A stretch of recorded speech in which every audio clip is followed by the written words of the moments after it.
لله نحمده ونستعينه ونستغفره ونؤمن به ونتوكل عليه ونعوذ بالله من شرور أنفسنا ومن سيئات أعمالنا من يهده الله فلا مضل له ومن يضلل فلا هادي له ونشهد أن لا إله إلا الله وحده لا شريك له ونشهد أن سيدنا وسندنا ونبينا وحبيبنا وكريمنا ورؤوفنا ورحيمنا ومولانا وملجأنا ومأوانا محمدا عبده ورسوله أما بعد أعوذ بالله من الشيطان الرجيم بسم الله الرحمن الرحيم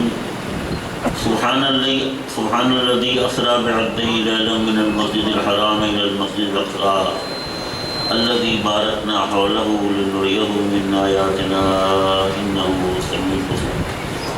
صدق الله مولانا العلي العظيم وصدق رسوله النبي الأمين ونحن على ذلك لمن الشاهدين والشاكرين والحمد لله رب العالمين. إن الله وملائكته يصلون على النبي يا أيها الذين آمنوا صلوا عليه وسلموا تسليما.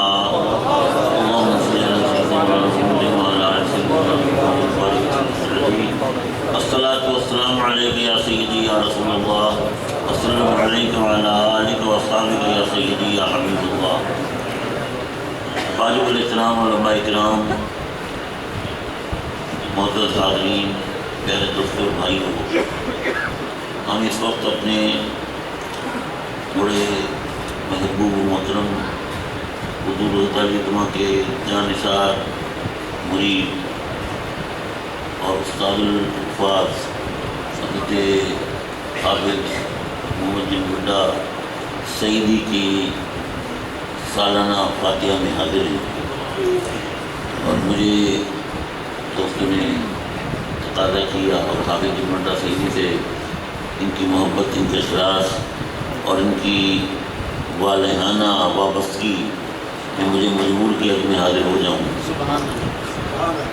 ویسے میں آپ یقین جانیں کہ جہاں جب میں آتا ہوں بہاولپور میں اور دیگر علاقوں میں بھی علماء اہل سنت کا کثیر اجتماع ہوتا ہے، بڑے بڑے جید علماء موجود ہوتے ہیں، اور مجھے شرم آتی ہے کہ میں ان صاحب علم حضرات کے ساتھ ایک بے علم آدمی کیا بات کروں. یہ باتیں آپ یقین جانیں کہ میں کوئی کثر نفسی کے طور پہ نہیں کہتا، اعتراف حقیقت کے طور پہ کہتا. اب حضرت صاحبزادہ والا شان علامہ عبدالسلام صمد صاحب ظاہر ایک بڑے عظیم روحانی خانوادے کے فرد ہیں اور خود بھی صاحب علم صاحب تقویٰ ہیں. تو انہوں نے اس انداز میں میرے بارے میں بات کی. ان کی محبت ہے، میں تو کسی قابل نہیں ہوں.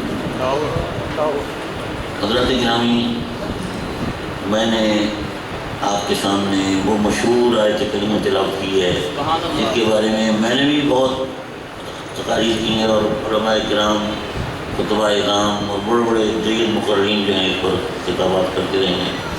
مجھ جیسا بے علم آدمی آپ کے علم میں اضافہ تو نہیں کر سکتا، لیکن ٹوٹے بڑے لفظوں میں چند باتیں عرض کروں گا اور پھر اجازت لوں گا. بات یہ ہے کہ آیت کی جو ابتدا ہے وہ لفظ سبحان سے ہے. ایک ہوتی ہے تسبیح اور ایک ہوتی ہے تحمید. تحمید جو ہے وہ اللہ تعالیٰ کی صفات کمالیہ کا ذکر ہوتا ہے، اور تسبیح جو ہے وہ صفات ناقصہ سے بری کرنے کا ذکر ہوتا ہے. تو سبحان کا لفظ استعمال کیا کہ جو صفات ناقصہ ہیں ان سے رب کائنات کو الگ کرنے کے لیے کہ رب وہ ہے جو پاک ہے. اور کس چیز سے پاک ہے؟ کس چیز سے پاک ہے؟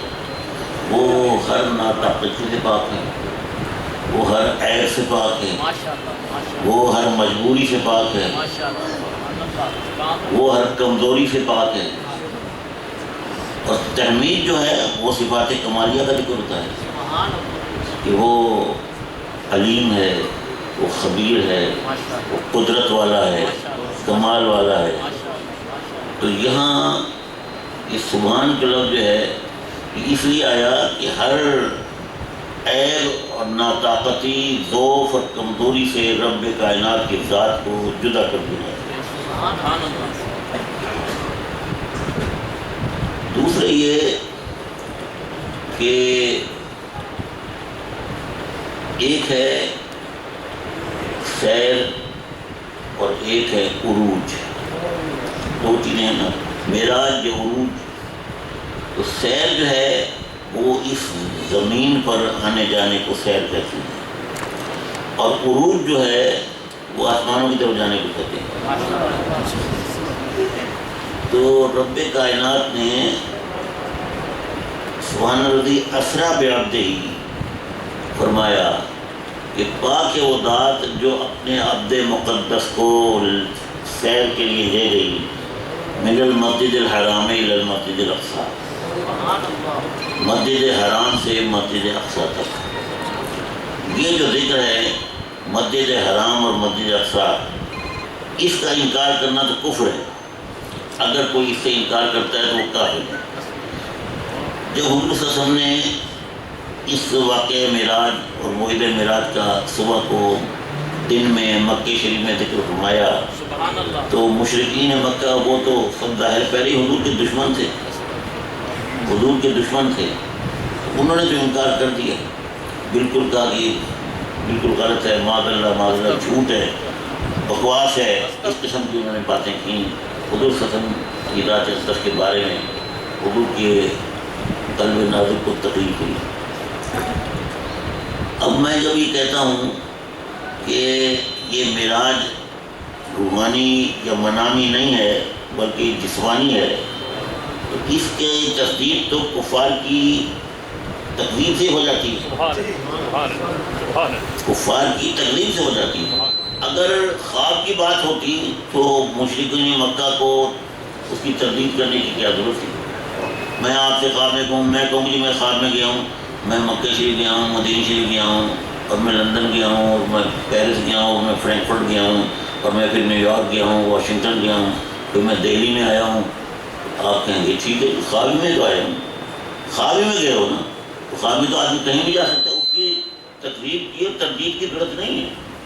ضرورت تو اس لیے ہے نا کہ حضور صلی اللہ علیہ وسلم روح مع الجسد تشریف لے جائیں، تو پھر اس کی تردید ہوتی ہے۔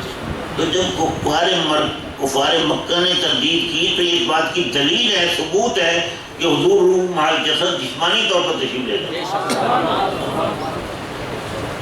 وہ مجھے یاد آیا کہ انوارلوم کا سالانہ جلسہ تھا، بہت پرانی بات ہے، تقریباً 50 سال پہلے کی۔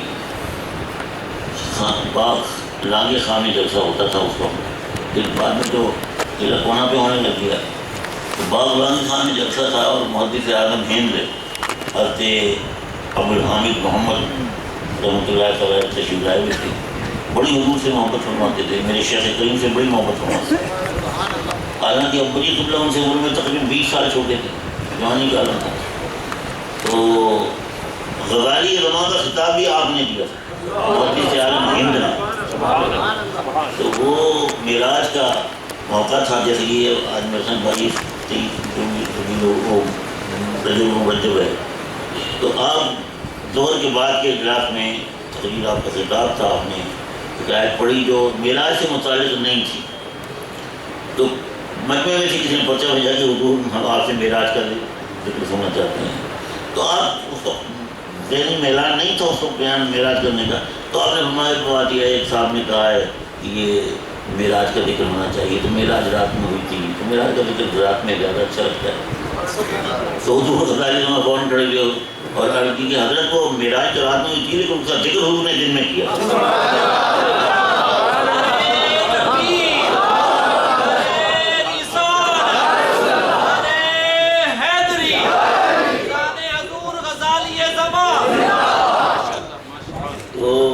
حضرت محدث عالم ہند نے حضور غزالی زماں کی جودت طبع پر بڑی تحسین کی اور فرمایا واقعی وقت کے غزالی۔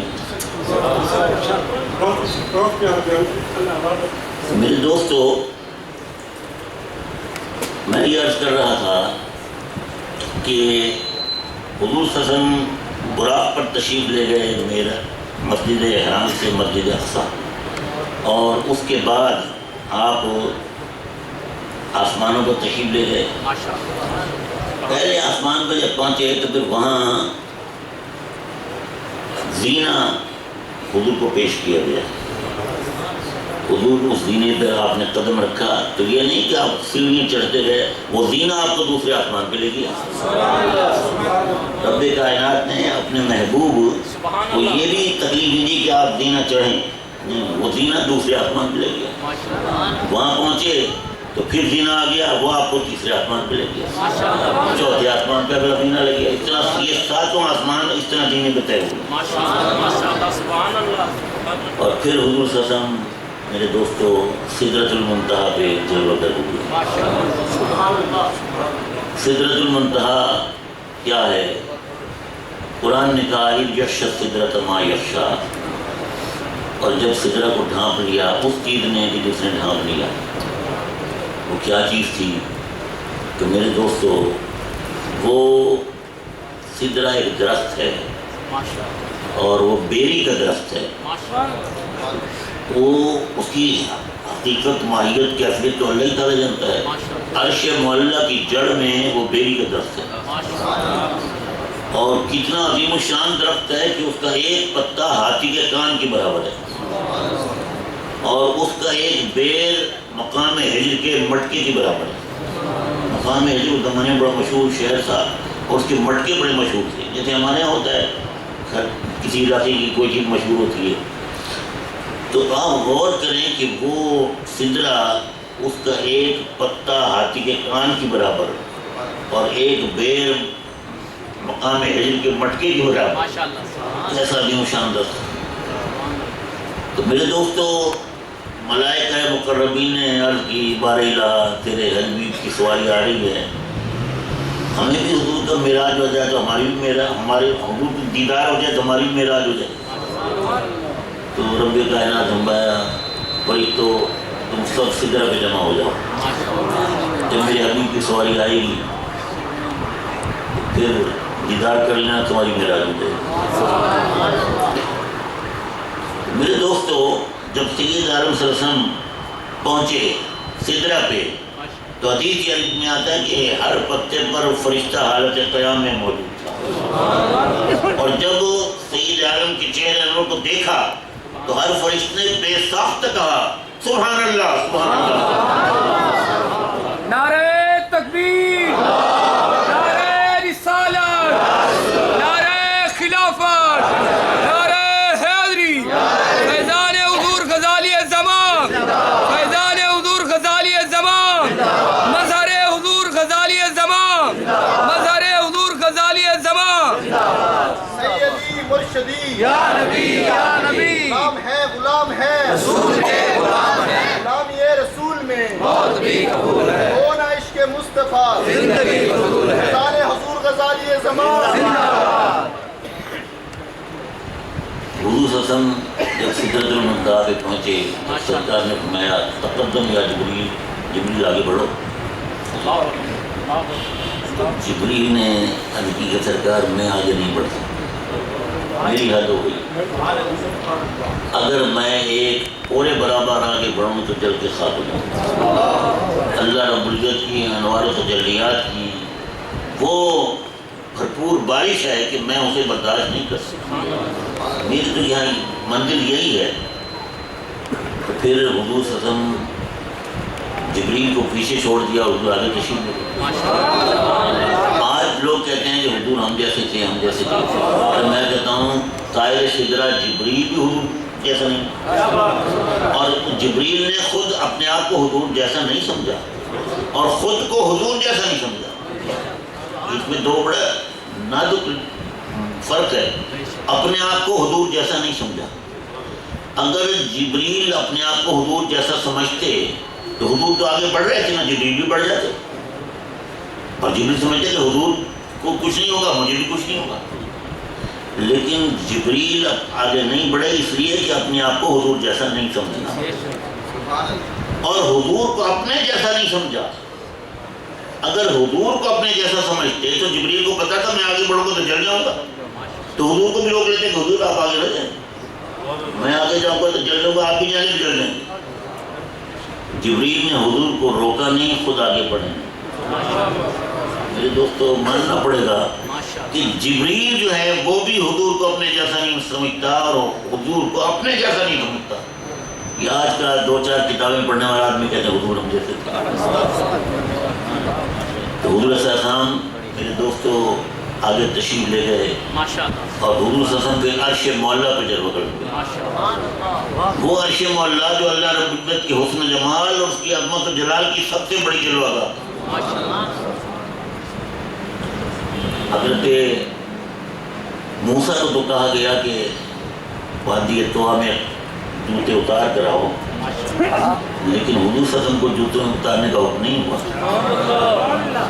حضور صلی اللہ علیہ وسلم انہی نالین مبارک کے ساتھ عرش معلیٰ پہ جلوہ کر گئے اور تمسک العرش پہ اذیالہ، عرش تو حضور کے دامن سے لپٹ گیا۔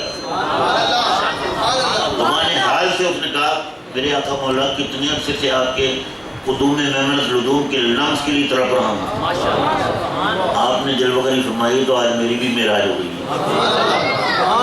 اور پھر حضور صلی اللہ علیہ وسلم عرش معلیٰ کو چھوڑ دیا اور ایک رفرف سب رنگ کا ایک تخت آیا جسے ایک فرشتے نے لیا ہوتا کم پکڑا ہوا تھا۔ حضور رفرف پہ جلوہ گر ہو گئے اور پھر رفرف سے آگے حضور نور میں داخل ہو گئے۔ نور میں وہاں کچھ نہیں تھا، نور تھا۔ جب حضور نور میں داخل ہوئے حضور کو وحشت ہوئی۔ اب یہ وحشت ہونا بھی جسم کا تقاضا ہے، روح کا تقاضا نہیں ہے۔ تو ماننا پڑے گا کہ حضور روح مال جسد داخل ہوئے۔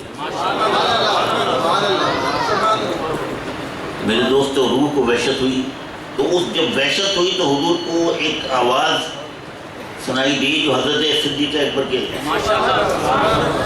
مشابہ تھی۔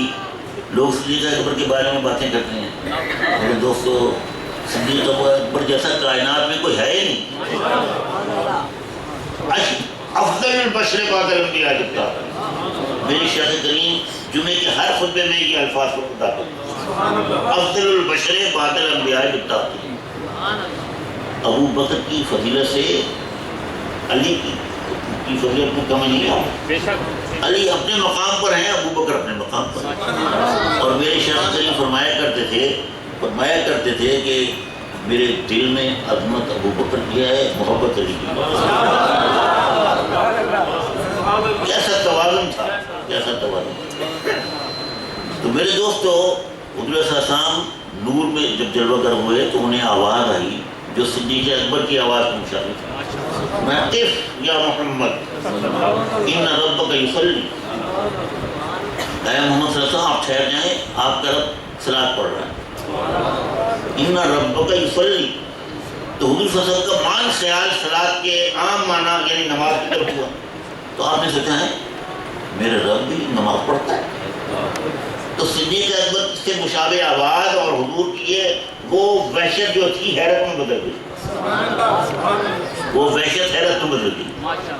تو پھر آواز آئی والذی یصلی علیکم وملائکتہ، وہ ذات ہے جو آپ پر صلاۃ بھیجتی ہے، درود و سلام بھیجتی ہے اور اس کے ملائکہ بھی آپ پر درود سلام۔ پھر میرے دوستو حضور صلی اللہ علیہ وسلم وہاں سے آگے بڑھے اور پھر مقام دنا فتح پر فائز ہوئے۔ وہ مقام جسے مقام کہنا بھی مجال ہے، وہ مقام جسے میں مقام نہیں کہہ سکتا، وہ جگہ جسے میں جگہ نہیں کہہ سکتا، وہ اس طرف رخ ہے جسے میں طرف نہیں کہہ سکتا۔ میرے دوستو اعلیٰ حضرت نے کتنا خوبصورت شعر کہا ہے۔ اعلیٰ حضرت فرماتے ہیں حضور کہاں گئے؟ فرماتے ہیں شرط سے کہہ دو کہ سر جھکا دے، شرط سے کہہ دو کہ سر جھکا دے، گمان سے گزرنے والے۔ ہمارا وہم و گمان وہاں نہیں جا سکتا جہاں سید عالم تشریف لے۔ شرط سے کہہ دو کہ سر جھکا دے، گمان سے گزرنے والے، جہت کو یا خود پڑھے ہیں لالے، کسے بتائے کدھر گئے؟ جہت کو یا خود پڑھے ہیں لالے، کسے بتائے کدھر گئے تھے؟ میرے دوستو حضور صلی اللہ علیہ وسلم ادھر گئے تھے جسے میں ادھر نہیں کہہ سکتا، حضور وہاں گئے تھے جسے میں وہاں نہیں کہہ سکتا، حضور صلی اللہ علیہ وسلم مقام دنا فتح اللہ پر فائز ہوئے اور پھر ان سر کی آنکھوں سے اپنے رب کا دیدار، اور پھر کیا ہوا کہ رب کائنات نے فرمایا قرآن میں دنا فتح اللہ، وہ قریب ہوا اور اس نے قرب کو مزید طلب کیا اور قریب ہوا۔ کون قریب ہوا؟ حدیث شریف میں آتا ہے دنا الجبار رب العزت، اللہ رب العزت اپنی شان کے مطابق قریب ہوا۔ فکان قاب قوسین او ادنا، اتنا قریب ہوا کہ جیسے دو کمانوں کو ملا دیا جائے، بلکہ اس سے بھی کم۔ کمانوں کو ملانے کی جو بات ہے نا، میرے جو ذہن میں آئی ہے وہ تو یہ ہے کہ کمانوں کو ایسے نہیں ملانا، ایسے ملانا ہے، ایسے ملانا ہے، تاکہ وہ جو اس کا وہ کیا کہتے ہیں تیر، وہ کمان کا دھاگا جو ہوتا ہے، تاکہ وہ مل جائیں، ٹھیک ہے نا، مل جائیں تو پھر کیا ہوگا؟ جب آپ بلکہ یوں ملائیں گے وہ جب آپ تیر لگائیں گے تو اب دو کمانیں ملی ہوئی ہیں، دو کمانیں ملی ہوئی ہیں، تو جب تیر نکلے گا تو وہ کسی ایک کمان سے نکلے گا نا، لیکن جب وہ ملی ہوئی ہیں تو پھر یہ نہیں پتہ چلے گا کہ اس کمان سے نکلا ہے۔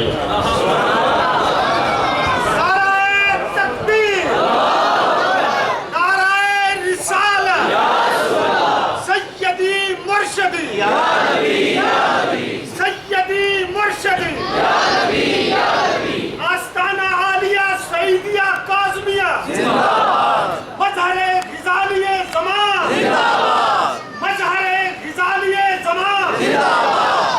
کہنے کا مطلب یہ ہے کہ رب کائنات معراج کی رات اپنے حبیب کے اتنے قریب ہوا کہ دنا فتح اللہ وکان قاب قوسین او ادنا، کہ جیسے دو تیروں کو ملا دیا جائے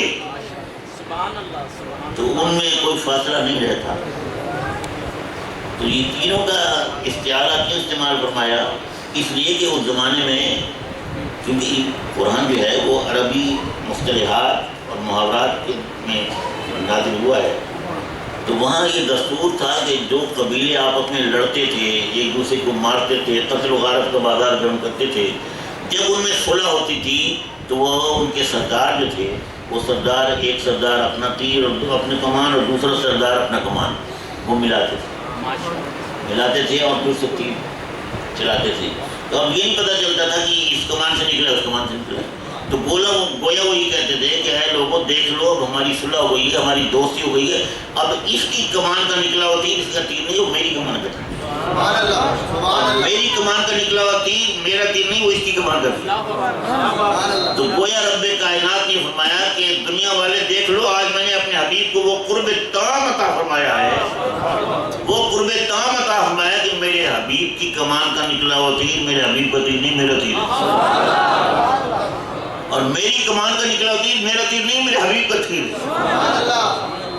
میرے دوستو، اب بھی اگر حضور صلی اللہ علیہ وسلم کی عظمت و شان کو کوئی نہ مانے تو کیا کہہ سکتے ہیں؟ آنکھ والا تیرے جلوے کا تماشا دیکھا اور دیدے کو کیا ہے قدر۔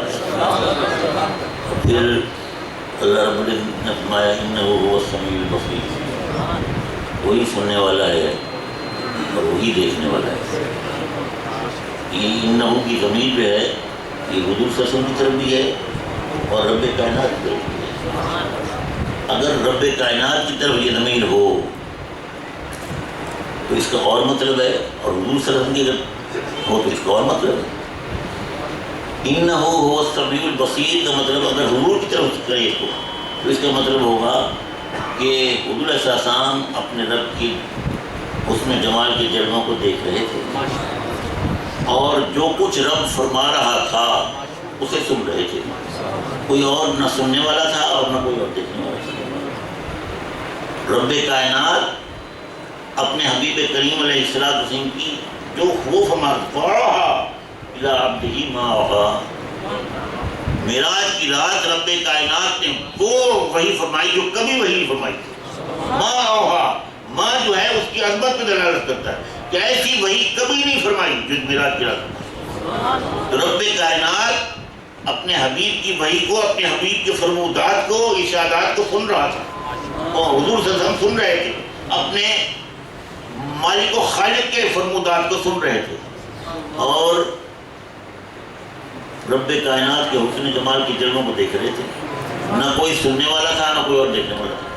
یہ حضور کی طرف اگر نسبت کریں تو یہ مطلب ہے کہ حضور صلی اللہ علیہ وسلم حضور کی ارشادات کو، حضور کی وحی کو سن رہے تھے، اور حضور رب کے جلووں کو دیکھ رہے تھے۔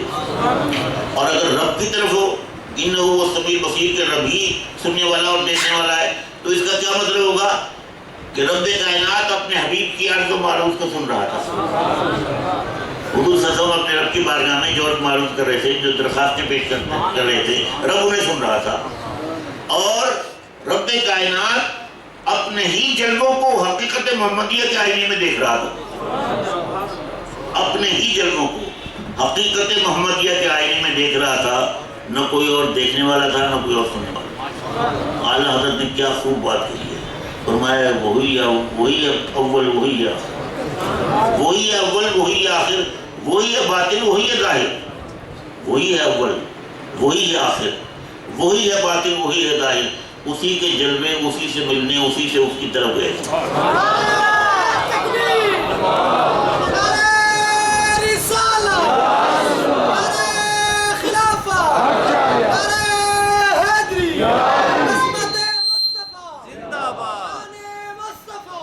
وہی ہے اول، وہی ہے آخر، وہی ہے باطن، وہی ہے ظاہر، اسی کے جلوے، اسی سے ملنے، اسی سے اس کی طرف گئے تھے۔ حضور صلی اللہ علیہ وسلم جو کچھ عرض معروض کر رہے تھے اپنے رب کی بارگاہ میں، رب کائنات سن رہا تھا، اور رب کائنات اپنے ہی حسن و جمال کے جلووں کو حقیقت محمدیہ کے آئینے میں دیکھ رہا تھا۔ میرے دوستو، یہ موعظہ معراج مجھ جیسا بے علم آدمی کیا بیان کرے، یہ تو ساری عمر گزر جائے، اس کی تفصیل بیان نہیں ہو سکتی۔ دعا کرتا ہوں اللہ تعالیٰ ہمیں اور سب کو اپنے حبیب کی سچی محبت فرمائے، اور جو اہل سنت کا عقیدہ ہے اسی پر قائم اور دائم رکھے، اسی پر قائم دائم رکھے۔ ہمارا مسلک اہل سنت حق ہے، حق ہے، حق ہے، قرآن اور سنت کی روشنی میں بے غبار اور حق ہے۔ اللہ تعالیٰ اپنا کرم فرمائے اور اپنے حبیب کی سچی محبت ہے۔ آمین وآخر۔